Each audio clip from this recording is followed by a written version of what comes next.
Alrighty, hi everyone. Thanks for coming. And making yourself visible, even more visible. So this is very much a practical kind of overview of lots of different ways that you can enhance your academic profile online, really, mostly online. And it's building on my own experiences to a large extent because I've been I'm a digital sociologist and I've been researching digital media for quite a while now. And I did my own little experiment, probably starting back in 2012, so about 7 years ago, when I thought to myself, oh, well, look, there's all these interesting media that have become available, these platforms and devices and apps that academics can make use of, not necessarily just by researching how people use them, which is something that I do as well, but experimenting with them themselves and seeing how they work for them. And for me, that's kind of part of digital sociology as well, which is how you can actually use digital media yourself. And of course, for some digital sociologists, they go ahead and do lots of big data analysis and crunch heaps of data from social media sites as well, which I actually don't do because I'm not that person. I'm not very good with the data crunching, but I am very interested in, one, how people use digital media and devices as part of their everyday lives, and two, more specifically, how academics can use them. And I did do a project, I think it was in 2014, which was an online survey using SurveyMonkey, which was completed I think by about 700 people, because luckily I have a big Twitter following, and I was able to publicise it on Twitter and Facebook, and my followers publicised it as well, so it had that sort of exponential effect. And it was actually about the survey was about how academics use social media. So I got some really interesting insights into how academics around the world are using social media. And what really came out in that, well, not surprisingly, I guess, given it was mostly publicised on Twitter, was that Twitter is really useful for people. But I found that myself, actually, that using Twitter is a really great way of making academic networks, of disseminating information, calls for articles, information about conferences, seeing what other people have disseminated, getting that information back from them. And what came out in the survey as well is where junior academics talked about how one interesting term was how it was a horizontal network, so that, as we all know, academia is an incredibly hierarchical network, with your levels A's all the way up to level E and then on to the real stratosphere of the deans and VCs and so on. Very, very hierarchical. But on Twitter, anyone at any level can have a discussion. And that does happen. And early career researchers did talk about that happening with sort of more senior scholars, of having any real-time discussion or sharing information in some way. So that really started me thinking more and more about how academics could use social media. And so I'll be drawing on some of those insights, but also my own lived experiences of experimenting with different approaches and different platforms over the past few years. So I should say, just funnily enough, that this presentation comes from a blog post that I posted. I don't know who's seen the actual blog post, 10 tips for improving or enhancing your academic visibility. But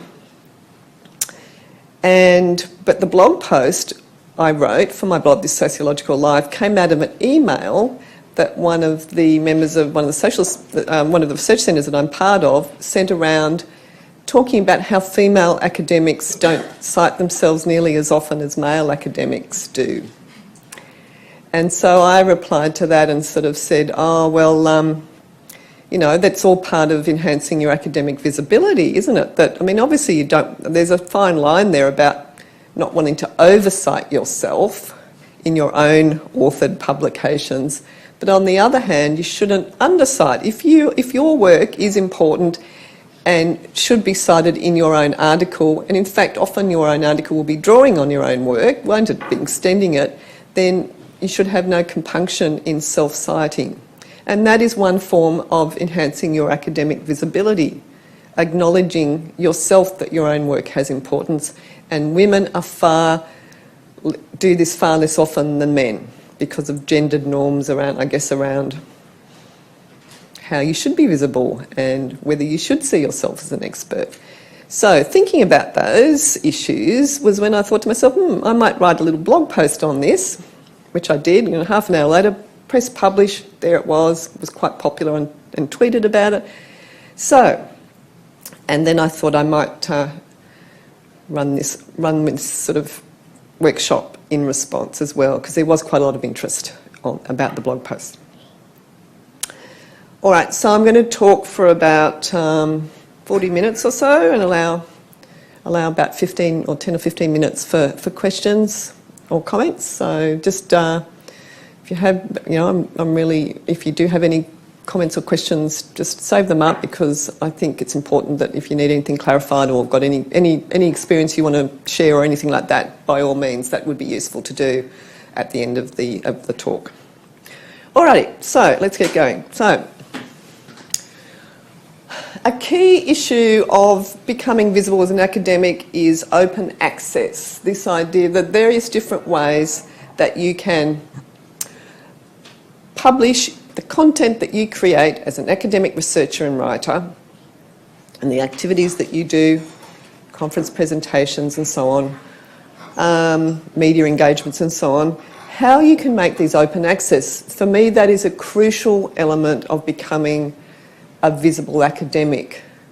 And it's crucial, well, I'll talk about why it's crucial in a minute, but these are the types of ways you can do this. Engage in communicating your research in open access forums that people outside the university can have access to. That's the whole point of open access, right? It's open to everyone.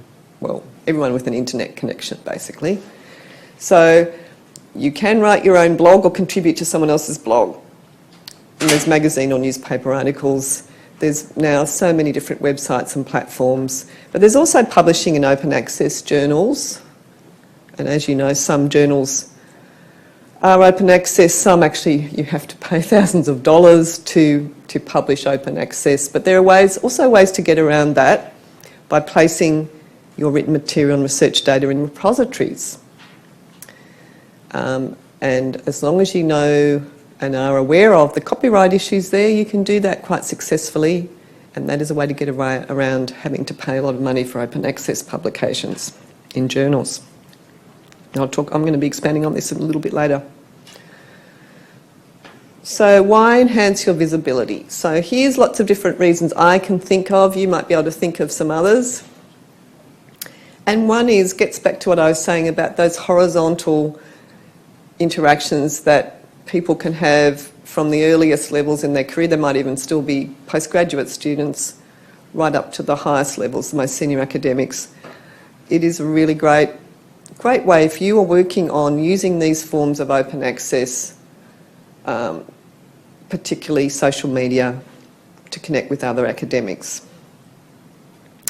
And then the second, it's not in an order of hierarchy or anything, but another one is to engage with the public. So getting beyond that paywall, the paywall of the academic journal, to share your research with all sorts of stakeholders and interested people, again beyond the academic world.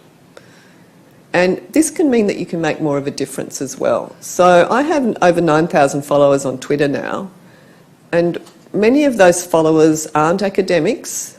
And because I do a lot of research in sort of health-related areas, they could be doctors, they can be public health professionals working out in public health units, for example.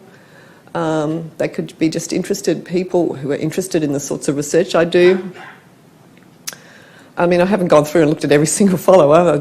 I can't give you statistics on that, but I do know from the engagements that I get when they reply or repost and share my content that those are the kinds of people who do follow me on Twitter, as well as academics, of course. And so when you are reaching that kind of audience and they can have a conversation with you on a medium like Twitter, then that is a way of again, stepping outside the academia ivory tower and being able to have those conversations with people you otherwise would never have connected with, probably. Now, the more sort of self-interested aspect is increasing citations to your work, and there has been academic research done looking at the relationship between publishing open access publications and increasing your citations. And it's common sense in a way, isn't it? If you can make your publications more open to more people, it's more likely that they will then read it and use it and ideally cite it. Accessing others' research. So it's not all about you, it is very much about how you can build those networks yourself, and how you yourself can follow interesting people on various forms of social media or on various platforms that are devoted to academic networks, and I'll talk a bit more about what they are soon. Another thing that I really like about using social media such as blogs or Twitter is that you can respond really quickly. We all know about the very, very slow, grindingly slow academic publication timeline, which is very frustrating for all of us, I'm sure.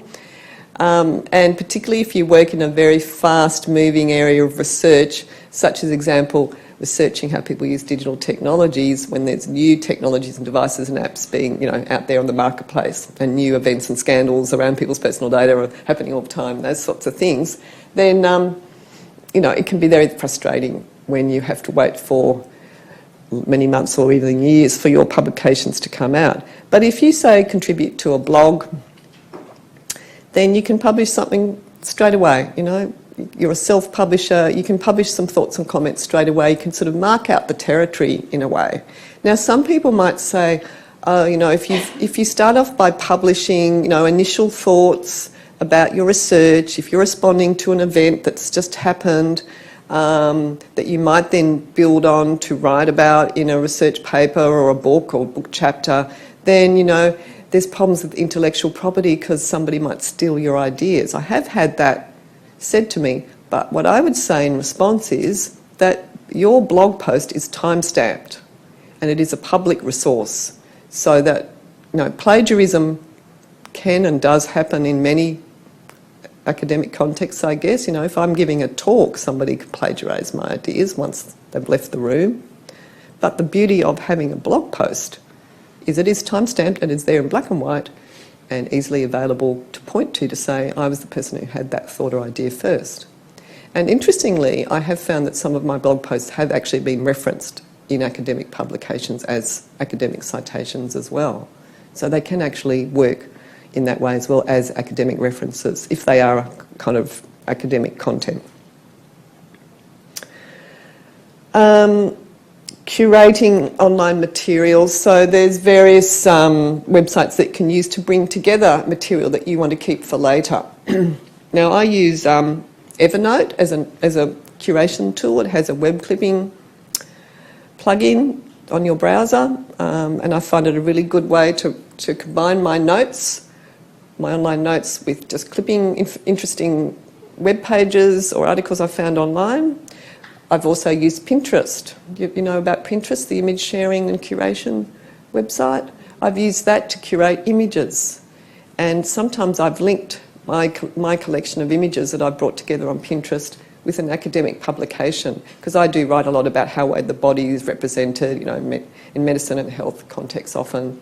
And often I've found some interesting images. I wrote a book about the social lives of the unborn, which is about how fetuses and embryos are culturally represented, including on T-shirts, by the way, these days, embryos on T-shirts and things, and on mugs. Anyway, that's another side issue. But I came across some really interesting portrayals of embryos and fetuses in popular culture and in popular cultural artefacts, and I put those images together in a Pinterest online collection that anyone can access, and used it when I'm giving talks and things as well. So there can be really interesting ways that you can bring together your research interests with those kinds of curation tools, as well as just having the collection for yourself. I also actually use Facebook groups for the same reason now, recently. So I find that the Facebook group affordance means that I can collect material, again, that I've gathered not just on Facebook but on other online platforms, and bring together under a topic on Facebook I can choose to make that closed or not open to other people. I can choose to make it open though, and then it becomes a resource for other people. I can choose to make it a resource that only I, as the Facebook group moderator, can decide who gets to see. So there's all sorts of ways you can use the Facebook group. So I have, for example, an innovative social research methods group on Facebook, and it's open to anyone who wants to join it and share material. But I, as the convener of the group, I actually have to moderate those, and I have to agree to people joining up. And I have actually, I'm pretty open about that. I usually do let most people who ask to be a member sign up to that group. But then when I've noticed that someone's posting kind of something, I've had the occasional issue where someone's trying to sell something or post radical content, I've deleted them straight away. So it's good to have some control over it. But for me, that has worked both as a way of bringing together interesting material I want to keep somewhere in a kind of curated way under a topic, but also to invite others to contribute to that collection of materials and to obviously share with and engage with that collection. So interestingly, Facebook works for me in that way, in a professional way. Conducting research, so I talked a bit about how I've used curation tools to bring together materials that I've used for research, or to clip web links using Evernote, for example. But there are, of course, many ways that you can use other online resources as, if you're interested, if your research interests lie in how people actually engage with online materials, then that can be a way of using those tools to bring those research materials together and access research participants, always bearing in mind the ethical guidelines that you have to follow there. Use for teaching. So again, you can do some interesting thing with students. You can actually ask students, for example, to,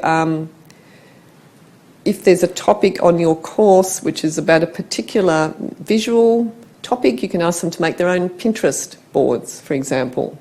That can be one really interesting way to get them to curate a collection of interesting images and then to write about that collection and what they found. Or to do analysis of Instagram hashtags around a certain hashtag topic, for example. There can be in-class exercises there. And creating and controlling and managing your online profile. So that is a key issue. We all know how university websites, and I'm not talking about any university in particular here because it's pretty common to most university websites, they're very static. You often don't have a lot of control about the content. You'll basically have to follow the pro forma when you upload your content to your university website link. You have to, sometimes other people have to enter the data for you. And it's all very pro forma, isn't it? You don't often have a lot of control over that. But if you use some of these tools and platforms that I'm talking about today, you get to have a lot more control over the content and how you want to create and curate your online persona.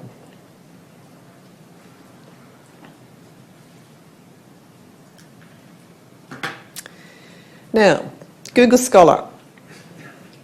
I don't know about you, but I'm on Google Scholar most days because it is just a fabulous resource to find other people's research and to follow citation trails. But it's also a fabulous resource for other people to find you. Now, Google Scholar will automatically scrape the internet to create a list of your publications and the citations to your publications, but you have to manually create your own profile. So if you haven't already done that, if you don't have a Google profile which lists all your publications in one place, you can either look at it by how many citations, each one it's hierarchical, which most highly cited publication downwards, or by the year. It can be used in both ways.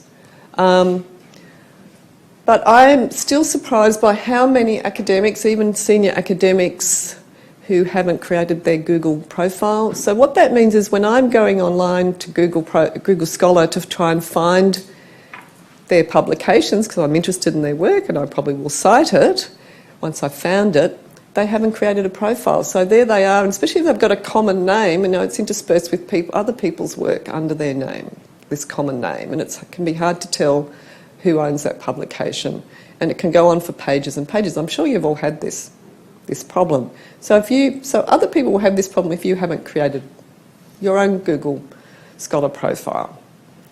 And the other great thing about the Google Scholar profile is it does create an H index and an I-10 index, and that is academic currency, of course, particularly the H index. And yes, there are all sorts of problems. We won't go into sort of, how that is a measure of data valence of academics, and, to what extent H indices should be seen as, a mark of someone's status and reputation. I mean, there's a lot of debate that could be had around that, but like it or lump it, H indices and citation counts are important for us when we're applying for grants, when we're going for promotions, when we're looking for jobs. They are very important indices. So your Google Scholar will create one for you. Yes? I was just going to add, one of the benefits for Google Scholar is for people who have... So I'm from Brazil, and in Spanish and Portuguese language countries, we tend to have like 2, 3, 4 last names. So I've had problems of having the same work being cited in weird ways.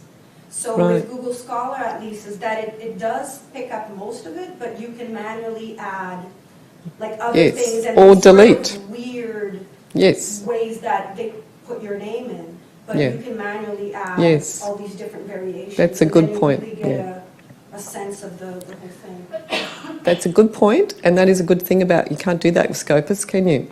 You can't. So you can actually, and I actually advocate, you should go through from time to time. Once you've created your profile, which I'm sure you already have done, you do need to manage it. You need to go through and make sure that citations or publications aren't attributed to you, which shouldn't be, and that happens a lot as well, particularly if you've got quite a common name, or maybe a complicated name like you're talking about.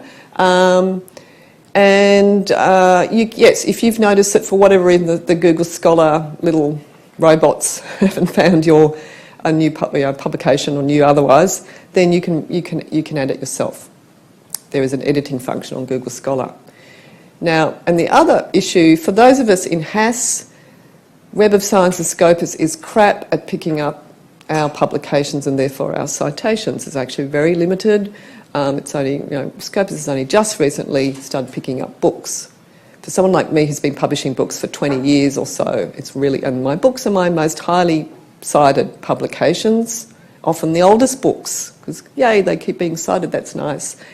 But Google Scholar absolutely acknowledges that. Scopus, it's like they never existed. So my H index on Scopus is way below my Google Scholar index. But I do make sure I go through and check and make sure nothing is being wrongly attributed to me, because that is important. You don't want to have your H index vastly boosted by some other person who's not you, because that's not inaccurate. So just be aware of that. You should go through and prune it or check it at least regularly. Now, the other great thing about Google Scholar is you can sign up to alerts. So I can sign up to other people, and that means I'll be notified whenever they publish something new, which is fantastic. It's a really great way of following that person's work. But people can do it for you as well, of course. So they can also be notified when you have published something. And what I do is I've signed up to alerts to myself. So and obviously I usually do know when I've published something, although funnily enough, Google Scholar sometimes tell me before the journal does. So that's interesting. But what I find really interesting is I get a notification list of people who have just recently cited me. And that's not because, oh yay, it's great for my ego. It's because I'm really interested in how they've used my work, and I'm interested in their work and how they've built on what I might have said and other people working in a similar area. So it's a fantastic, I found it a really useful way to know that, how your work's being used and how other people are taking it up.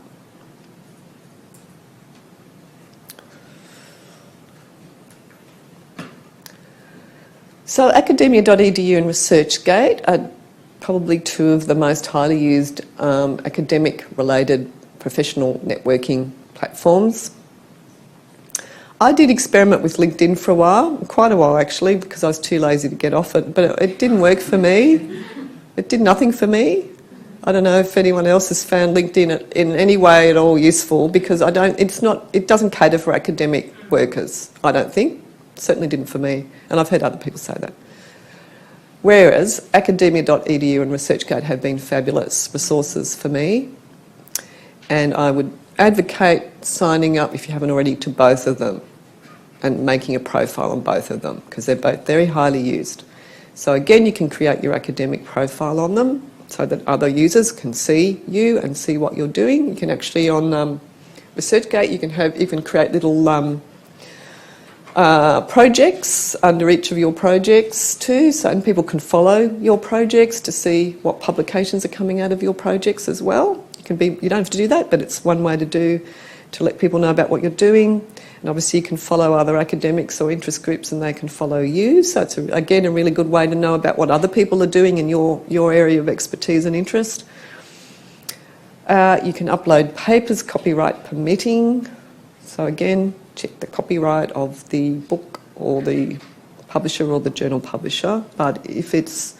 Okay, this now goes into a slightly more detailed can of worms, but does everyone know the difference between a preprint and a postprint? And if not, I'm going to explain it anyway, because not everyone does. Because there are different copyright issues around preprints and postprints. Now, a preprint, we're talking about journal articles here, right? A preprint is an article version that you have submitted to a journal for peer review. It is the version that you have not yet got any feedback on and therefore have not made any revisions to. Okay? It's your first version before it was reviewed. That is a preprint. Now, most journals, at least in my field, I can't speak for science, STEM, I can speak mostly for HAS, will allow you to publish a preprint journal article most anywhere. Okay, so you could upload it to academia.edu or ResearchGate if you wanted to. If you wanted people to know about your research early on before it was peer reviewed, that's an occasion, if you felt confident enough about it, because it'll be out there. Having said that, you can take it off later if you change your mind, so you can actually remove it. If you think, oh, it's not as good as I thought it was. But of course, we never think that, do we? We're very confident in our work. Imposter syndrome, none of us have that. I actually do it a lot for book chapters more than journal articles because, again, book chapters take so long to go through the process, even longer I find than journal articles if they're in edited collection, right, of books, volumes. I often do that with chapters. I've done it with... in fact, the most successful one I've done it with was a conference paper where we were asked to provide a very detailed pre-written conference paper. It was one of those little small symposia really where we circulated papers, written papers, before we delivered them at the symposium. And so it was like quite a lengthy 6,000 word, quite complete paper that I circulated with the small group and then gave the talk about. And then I thought to myself, this is all, this is pretty ready for submission, but what I'll do is I'll just upload it now to an academic platform because, there's talk of a special issue, but that was all taking a long time, so I thought I'll just get it out there now. And it actually has been cited, that paper, that conference paper, which, full of proper referencing and everything, it's been cited quite a lot. And it did eventually appear in a journal, but like 2 years later, in a much expanded version, I should say. So it was like 3,000 or 4,000 words longer in the final version. So the early version was still about 6,000 words, but it has already been cited quite a lot. Now, so in that case, those two articles are identified as the same article or different article? Different, because I actually did change the name slightly when I submitted it to the journal. So they actually do have different citations and different, because they are actually quite different versions. One is much longer than the other. So they do have different names and different citations, separate citations. So that's a preprint. A postprint is the version of your journal article once it has been peer reviewed and you have revised it in response to the peer review and resubmitted it. Okay? Now, journals are far more thingy about what you do with a postprint. It's still not their version, it's not the published version, the PDF that's been published in the journal, it's still your version that you've done in Word probably, but because it's the accepted version that has been accepted for publication, that's the postprint. A lot of journals have embargoes, and they say, because the content is the same as what they will eventually publish in the journal, it just won't look as fancy, you know, and it won't have journal page numbers and whatnot and volume numbers. But it's the same content. So they're far more cautious about allowing you to publish that, and they often will have embargoes, which in HAS is usually 18 months after it's been published in the journal. But once those 18 months have elapsed, you can publish you can put up your post-print version on somewhere like academia.edu or ResearchGate or on your own blog or most other places, and journals are happy with that. But just be aware of that. You need to be very careful about that, because you do have to follow copyright restrictions. I'm not advocating at all that you should not follow them, because we're on the right side of the law here in this room, aren't we? We're not going to do anything illegal. Now, and people can request publications, and what I like too is both on academia.edu and ResearchGate, they can actually tell you why they were interested in your publication. That's quite nice, getting a little message saying, oh, you know, I needed it for this, or I wanted it for that. I think that's quite nice feedback. I don't know about you, but I quite like that, hearing from people. And you can request publications from other people. So you can say that this journal article's been published. You don't necessarily. You could put the postprint up if you decided you want to. You could just have the link. You could just have the link to the journal, the online, you know, the journal itself. After the embargo period, you could upload your postprint.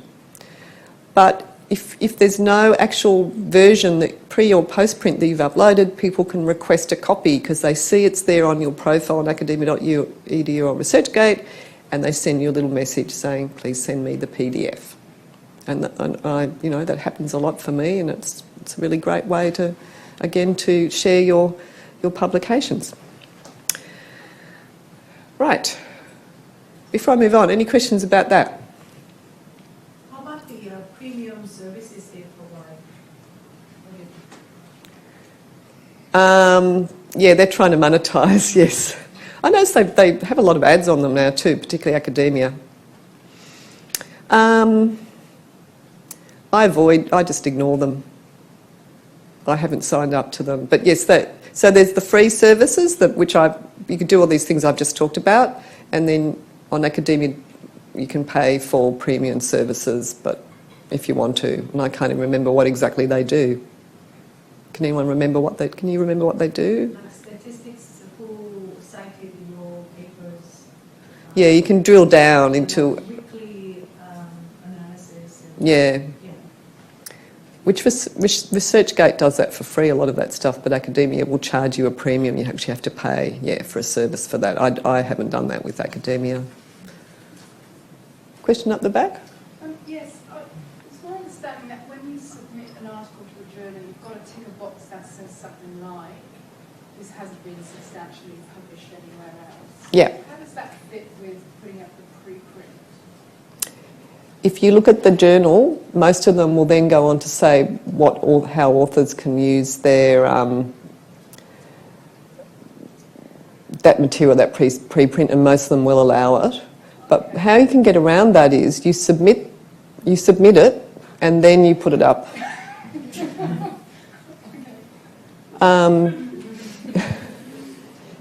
Because they do allow it. Most journals do allow you posting preprints. But if you're worried about that, and I know exactly what you're talking about, if you're worried about that box, then just wait till you've checked that box and submitted. Then the next day or the next hour, that's when you can upload the preprint. Because once you have checked the journal guidelines, but most journals will allow you to do that, to upload your preprint. Some journals also say they use, scanning software, and they will be, a bit like Turnitin. Have you ever come across that? as you know, as if we're going to be plagiarising. You know, I find that ridiculous myself. But anyway, I did find one very. I've only come a cropper with that one because, in theory, they could scan it and find that you've uploaded to ResearchGate, but they're actually within your rights to do that anyway. So I find it's a weird kind of an anomaly there. But with a very high-ranking international journal recently, the editor came back to me and said, oh, we used our scanning software and we see you've published a blog post with some of the content. And I just went, get with the 21st century. I mean, it was like 10% of the journal article, I'd published a little chunk from it on my blog. Oh, you know, I said, yeah, it was from my blog. Your journal allows that. Have you read recently? Have you read your terms and conditions recently? And she replied, you know, I was quite stroppy about it because it was ridiculous. And you know, to go from a 800-word blog post to an 8,000-word journal article, which I then built the blog post into, you know, expanded it exponentially into. She was worried about that. So I pointed that out to her that actually under the journal's terms and conditions that was appropriate and allowed. And she said, oh, just make sure you acknowledge it in the acknowledgements that it was published elsewhere. So I was like, okay, well, so I have. I think, you know, a small part of this was published on my blog back when. Anyway, that's the only time I've ever had that happen to me, actually. Any other questions before I move on? Okay. So blogs, getting onto the blog. Yes, I've talked a bit about my blog, This Sociological Life. I've been running my blog now for 7 years. And I looked this morning, it's had like 380,000 hits. So as far as I'm concerned, that's 380 pairs of eyeballs that wouldn't have been on my work. Well, maybe, you know. But anyway, I'm quite pleased with that. I mean, it's not a Kardashian Instagram account or anything, but for what I'm trying to do and for my limited audience, I'm quite pleased with that. And as I said, some of my blog posts have been cited in high-ranking academic journals as academic references, and I've used it in lots of different ways. As I say here, you can write about your or others' research, so it doesn't have to be just about your research. Sometimes I've done the odd book review, particularly if a mate's asked me to do it. There's a bit of free publicity for my friend. I've put up calls for papers, for events I'm organising, or for special issues that I'm editing or books I'm editing. Again, write about current events. I talked about that before. I've just written off a blog post really quickly responding to something that's relevant to my research. I like the fact you have full control over your content. I have written for the conversation, and I would advocate writing for the conversation. It's a really great way for academic visibility and for getting eyeballs on your work, and obviously far more eyeballs than I would get on my blog.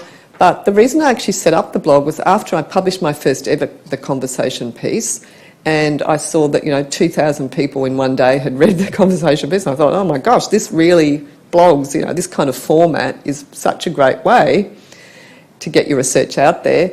But, you know, it kind of annoys me. I've written now about 14 articles for The Conversation, and, you know, it's a little bit annoying about how sometimes you pitch an idea and for whatever reason they don't want it. There's one idea I pitched over and over again, and they couldn't decide which section it should be in, and it just went on forever. But in the end, it was my most top read post for The Conversation. So it's a little bit frustrating, but you should still do it. It's a good thing to do. But I like having full control over my blog and just doing stuff whatever I want, whenever I want to. You know, you get comments on your blog and you can moderate the comments, so you don't have to put up the spam, and you make sure you don't. You do get to moderate all the comments. I use WordPress, so that automatically allows you to do that. Again, publish straight away, which in academic life is a great thing to be able to do. And you can also use it for project websites as well. I've created different blogs for project websites, but I've just got my general blog as well. And I publish all sorts of different content. So I do publish things like top tips for this and that as a way to sort of give advice and mentorship. So my most highly read blog post is 30 tips for successful academic research and publication. which has gone gangbusters, and then it was reblogged on the LSE Impact of the Social Sciences blog, and it's got even more gangbusters there because, you know, it's an obvious thing that people can apply to their work, and, you know, top tips always work really well. But I've talked about, you know, giving advice on how to revise journal articles. You know, I've been knocking around academia for a while now, so, you know, I can sort of talk about my experience with things, how to revise academic journal articles, how to use social media. I've written a few blog posts on that, you know, those sorts of things, how to use open access. So hopefully that's useful advice. But I also publish, as I mentioned earlier, excerpts from stuff I'm writing. So I'll just take a chunk out of an article or a book, chapter or a book that I'm writing, and just post it there and then on the blog to let people know what I'm working on. It's a good way to promote a book as you're writing the book, but also after you've written the book. You can post a few little excerpts as long as your publisher is happy with that. You can obviously publicise when your publications have come out. All sorts of different ways that I use the blog. Any questions on blogging? I may as well ask before we... How much time do you spend? Well, that's the beauty of repurposing content. So, as I say, if I'm just writing something, and if for something that I would be writing about anyway, I just take that I've already written and post it on the blog. It takes 5 minutes, that particular, because I'm already writing it for something else. If I'm doing a list of... So the 30 tips for successful publishing actually also was written initially because I was asked by colleagues at UTS to run a workshop for early career researchers on successful research, you know, strategies. And because I knew... I don't know why that light's flashing. Because I knew... because I knew I was going to have to run this workshop, right? I was planning for what I'd be doing with the group during that day. I thought, oh, look, I'll just write a list of things that I think I want to share with them. So that material was actually written for a workshop. And then I thought that same day, oh, now I've got a list of 30 tips here. I may as well pop it on the blog. So, yeah, that actually wasn't written just for the blog. It was the other way around in that case. So often it is repurpose content. And if I know I am giving a workshop, a mentoring type or a method style workshop, again, I'll prepare for the workshop, but then I'll have some material I can pop on the blog. Yeah, so it actually, yeah, it doesn't take as much time as you might think because of that reason. I'm just constantly thinking, how can I repurpose other material that I can pub and I can use it on the blog. So it's not that time consuming. And I'd probably post about, I don't know, I mean, I'm not a massive poster of blogs. I probably maybe average of 2 a month or something. So it's not like I'm doing it even every week. Twitter. I did refer to Twitter earlier. Who's on Twitter? Oh, not many. Get onto Twitter. Seriously, it really is a really great way to make make connections. Hear about what other people are doing because they will post stuff. This is a call for papers. This is a new publication. Have chats with people in real time. Happens to me, you know, somewhere over in the Northern Hemisphere when we all happen to be awake at the same time, which is often sort of early evening our time, for example. Post links. So yes, Twitter does have the 240 character limit, but you can post links and that will lead people to a lot more content. And I tell you what, when I started publishing my blog, it wasn't until I actually joined Twitter to publicise the blog, and it worked. That's how I get most eyeballs on my blog, is by tweeting about my latest blog post. Curate your own... this is interesting. Curate your own academic department. So I've had colleagues say to me, one colleague in particular, that was her words, that's how she sees her use of Twitter. Now, as we know, academia is incredibly globalised. We all have colleagues or people who work in interesting areas similar to ours all over the world, often in the Northern Hemisphere, nowhere near us. Here we are in Australia, spread out over our vast continent ourselves with a very small number of academics proportionally working around Australia. So Twitter's a really good way to overcome that. And by following people, they're following you, you are therefore able to create that kind of very curated network. I've talked about chatting with other people in real time, which is a fun thing to do. Sometimes sometimes people ask for advice. They'll say, hey, Twitter, can you give me advice on this and that? And people weigh in and often give really, really useful advice. I've done that myself. I've asked questions of my Twitter followers and got some really useful information. One example is recently I'm working on a report on the Internet of Things, but the Australian Chief Scientist has commissioned the academic academies here in Australia, and I'm on there with a bunch of STEM people, which is great. It's an interdisciplinary group, and I was interested in knowing who's published social research on the Internet of Things, because my knowledge is not many people have, particularly in Australia. So I tweeted about it, and I did get some who's published on social aspects of Internet of Things. I've got some interesting leads there. So it's a resource. Live tweeting from conferences, you've probably, well, maybe you haven't, but if you're not on Twitter, you probably haven't seen this. But people do a lot of live tweeting from conferences, and that means you can follow, if you're not in the room at the conference, you can follow what's going on. Again, even if it's overseas, you can get a sense of what's going on in a conference. And I'll tell a funny story. I was actually following someone who was live tweeting a conference that was actually, I think, in the Netherlands, in Amsterdam. And again, it was late at night, our time, and early-ish in the morning their time. The conference had just started, and I was having an interesting. Someone was live tweeting about a speaker, and I was sort of, oh, did they talk about this, and what do you think of that? And I was having a bit of conversation with the person who was live tweeting, and somebody else was weighing in as well, who was there in the conference, and then they said, oh, let's all get together at coffee time and we can meet and chat. And I said, well, actually, I'm in Australia. I'm not in the room with you guys. They hadn't realised it until then.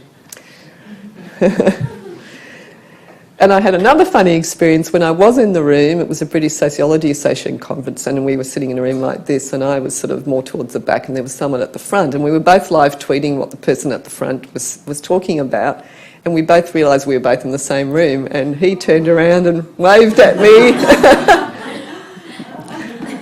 So, there's fun things that happen there, and it really is a good way to make connections. And time... Probably you're thinking, how much time does it take? Twitter. I go on Twitter when I want to break from writing an article or whatever I'm working on, or I'm bored in a meeting or something. I go on for a few minutes, and then I'm off. So it doesn't take that much time in my day. It's a bit of a break. I see it as a break and a chance to have a social encounter with people who aren't in the same room as me. Facebook.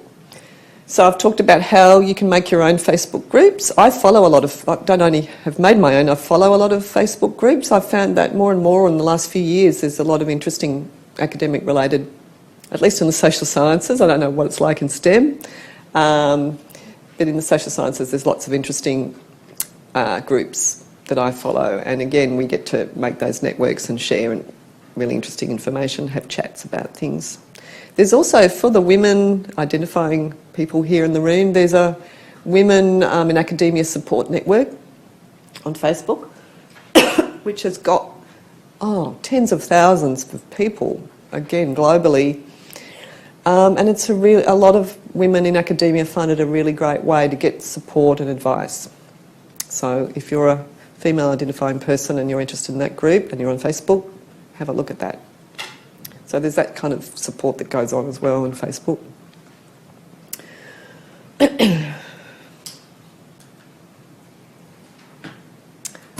So podcasts and YouTube videos, or other kinds of videos, but mostly they're YouTube videos these days. That's I know quite a few people. I haven't done it myself. There's some people here at UNSW who make regular podcasts. I've been interviewed on podcasts. They can be a really great way. Podcasts has become a really popular medium for sharing information. Many people enjoy listening to podcasts, so making your own podcasts is one way you can get some more visibility. And making videos. Now, it's interesting, I was at a conference in Denmark last year, and the person who convened the conference, actually herself, she's a sociologist, but she also did a sort of filmmaking course. And she interviewed me for this film she was making, not just me, I was one of the interviewees. And I've seen the film that she made, it's actually really professional. Now, not all of us have these filmmaking qualifications, but in her case she just learnt them and did a course. But, you know, I think it can be a really interesting way. It can be used obviously in teaching as well, podcasts and videos, and as a resource for all sorts of other related ways of disseminating your research for interested people. And using visual material related to your research or teaching. So, yeah, I don't teach. I'm very fortunate I have a research-only position, but if I was teaching, I would absolutely be including lots of podcasts, not just mine, you know, other people's as well, podcasts and videos as resources, and you probably all do anyway, but that's something I would be making sure I would be doing. Any questions or comments before we move on? We're getting close to the end. So, university e-repositories. Now, who knows about the UNSW e-repository, which is run by the library? Right. Yeah. Okay. So, yeah, they're not very well known, but that is another. University libraries are really keen to use they all have e-repositories here in Australia, and the librarians are really keen for us as academics to upload our postprints and preprints once the copyright and embargo period have gone, because they like to facilitate open access, and that's what they're there for. So have a look into that if you're interested in pursuing that. Librarians here and everywhere else and other universities are always really keen to promote this resource for open access publishing for their academics. Media engagement, old school, doing interviews, you know, still not to be sniffed at. If you're interested in doing interviews, radio interviews, newspaper or television interviews, make sure that you are on the UNSW list of experts and write for the conversation. I mean, the conversation is really such a great resource and a great way to get attention to your work. So this is just kind of a timeline. So this is how I often do it. You publish your publication, right? It's out there. Often you get a link to 50 free copies from some publishers. You want to let people know about that, don't you? So that's when you can publicise it on Twitter, Facebook, academia.eu, ResearchGate. I tweet out the link to my 50 free copies. Often I'll find 2 hours later they've all gone. How else are you going to, if you're not on Twitter, how are you going to, I suppose you can email a few people or go onto a listserv. That'd be another way to do it. But Twitter really is a great way to do that, to let people know about your new publication and your free copies. And I often write a blog about the piece and embed the link to the journal article in the blog, and then I can tweet about the blog piece. So it's all this, you know, ecosystem that I've got going there. And just quickly, you do have to be aware of issues. So the rule about, you know, never saying online what you wouldn't say face-to-face to someone. People have got in trouble, academics have got in trouble for saying the wrong thing on social media. Don't say intemperate things. Don't bully people. Think to yourself how much personal detail you want to be part of your online engagement. Some people just want to keep it totally professional, others like to mix it up a little bit with personal details. Copyright, copyright, copyright, don't breach copyright agreements, as I've said. And people can be trolled, and people can be attacked on forums like Twitter in particular. So, and they tend to be women, you know, non-cisgendered people, LGBTQI people who identify as such and are openly identifying as such, non-white people and so on. They're the marginalised groups who aren't the white privileged men, right? They're the ones, unfortunately, who tend to get most abuse on social media. So if you're one of those people in particular, just be aware of that. And if you do research into a contentious area, for example, I know someone who works in vaccination, you know, childhood vaccination. Of course, the anti-vaxxers are on her all the time. And further information, my final. So there's the link to the blog post, which is related to this talk. And the LSE Impact of the Social Sciences is really, really useful, has heaps of articles on all sorts of ways of your public persona, open access, impact and engagement, lots of great material.